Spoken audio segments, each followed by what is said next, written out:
इनकलाब जिंदाबाद साथियों, मैं रौनक खत्री आज आपसे एक सच साझा करने आया हूँ जो शायद ना तो कभी किताबों में लिखा जाएगा ना किताबों के जरिए स्टूडेंट्स को पढ़ाया जाएगा। जब आप देखते हैं आरएसएस के 100 साल पूरे होते ही प्रधानमंत्री जी डाक टिकट और सिक्के आरएसएस के लिए जारी करते हैं तो सवाल उठना लाजमी है कि आखिरकार 100 साल के इतिहास में आरएसएस ने आज तक भारत को दिया ही क्या है, भारत के लिए आज तक आरएसएस ने इन 100 सालों में किया क्या है। और तो और दिल्ली सरकार भी आज ये कह रही है कि अब स्टूडेंट्स को दिल्ली सरकार के सरकारी स्कूलों में स्टूडेंट्स को आरएसएस का पाठ्यक्रम पढ़ाया जाएगा। लेकिन मैं एक सवाल पूछना चाहूंगा, क्या स्टूडेंट्स को यह भी पढ़ाया जाएगा कि आरएसएस ने भारत छोड़ो आंदोलन का भी विरोध किया था? क्या स्टूडेंट्स को यह बताया जाएगा कि इस संगठन ने 52 साल तक तिरंगे को नहीं अपनाया था? क्या स्टूडेंट्स को यह भी बताया जाएगा कि आरएसएस के पदों पर बैठने वाले नेताओं में ना आज तक कोई दलित है, ना कोई आदिवासी है, ना ही कोई महिला है? क्या उन्हें यह पढ़ाया जाएगा कि आरएसएस ने देश के साथ गद्दारी की थी? नहीं साथियों,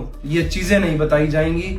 ये केवल आरएसएस की महिमा मंडन करने का काम करेंगे, आरएसएस की विचारधारा स्टूडेंट्स पर थोपने का काम करेंगे। यह शिक्षा नहीं है, जहर है। यह एक तरफा सोच स्टूडेंट्स के दिमाग में फिट करने की सोची समझी साजिश है। आज हमें यह सोचना होगा, जहां हमें स्टूडेंट्स को एआई सीखने की नीड है, मशीन लर्निंग सीखने की नीड है, ऐप डेवलपमेंट सीखने की नीड है, वहां उन चीजों को सिखाने की बजाय हमारी सरकार हमें मनुवादी एक तरफा सोच को पढ़ाने का प्रयास करती है, केवल आरएसएस की विचारधारा को थोपने का हम पे प्रयास करती है। आरएसएस चाहे 100 साल पूरे कर ले, परंतु सवाल आज भी वही है। आजादी की लड़ाई में आरएसएस कहां था? लोकतंत्र में समानता की लड़ाई में आरएसएस कहां है? संविधान की रक्षा के लिए इस लड़ाई में आरएसएस कब साथ आएगा? इतिहास गवाह है, जब पूरा देश आजादी की लड़ाई लड़ रहा था तब आरएसएस कहीं नहीं दिखाई दी।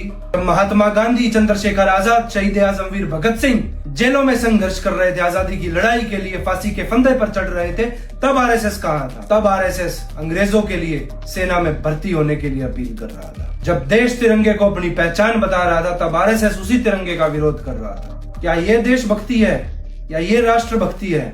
नहीं साथियों, ये देशद्रोही है, ये देश से गद्दारी है।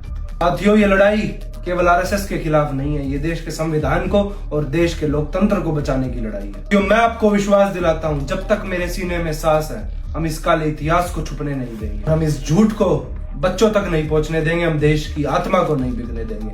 जय हिंद, जय भारत, वंदे मातरम, इनकलाब जिंदाबाद।